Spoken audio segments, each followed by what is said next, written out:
2014, I found out that I had pancreatic cancer. I went to the emergency room for pain that I thought might have been appendicitis. Was there several hours. They decided to do a CAT scan to check that my appendix wasn't rupturing. It took about 4 hours for them to come back with the results, and they're like, oh, your appendix is fine. Your pain was caused from an ovarian cyst erupting, but we've got another problem. I've already called a surgeon. You have a mass growing from your pancreas. At that time, it was earth-shattering.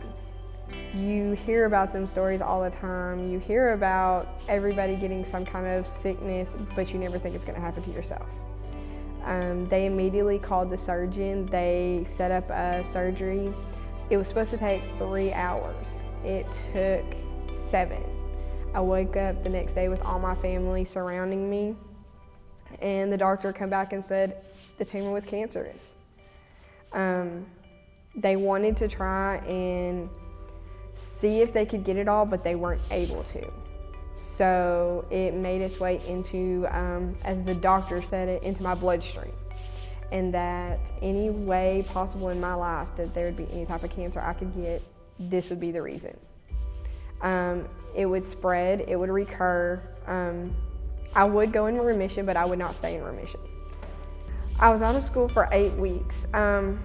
I had, at that moment, one of the bestest friends possible. She visited me every day. She was there by my side. Other kids weren't so understanding. They kind of looked at it as like, who gets cancer at our age? You know, she's kind of weird. She has to wear a mask.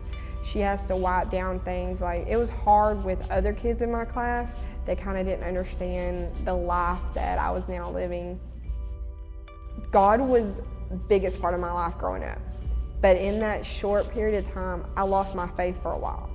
Because in my eyes, it was like, I was so devoted to you. I've done everything I should do. Why would you do this to me? What did I do to deserve this? And it took a long journey for me to get back to where I was prior to finding out. It broke me on the inside, but at the same time, it made me a whole lot stronger. Every time they told me I wasn't going to do something, I wanted to prove them I was. When I got diagnosed with cancer, they told me I would never be able to have children. And to me, that was the biggest thing that they could have told me I couldn't do. Family is number one. I wanted to be a mom. I wanted to have several children. But to be told I couldn't was very heartbreaking. And I think it took it harder than actual cancer because that was my future affected. Not just me, myself, but my whole entire future. 7.5 years later, I miraculously found out that I was pregnant. And then in March of 2017, I found out that I was pregnant again. My children are my world. February 3rd, 2019 will be 13 years. My name is Clausen. I'm 27 years old. I'm a pancreatic cancer survivor, and this is my story.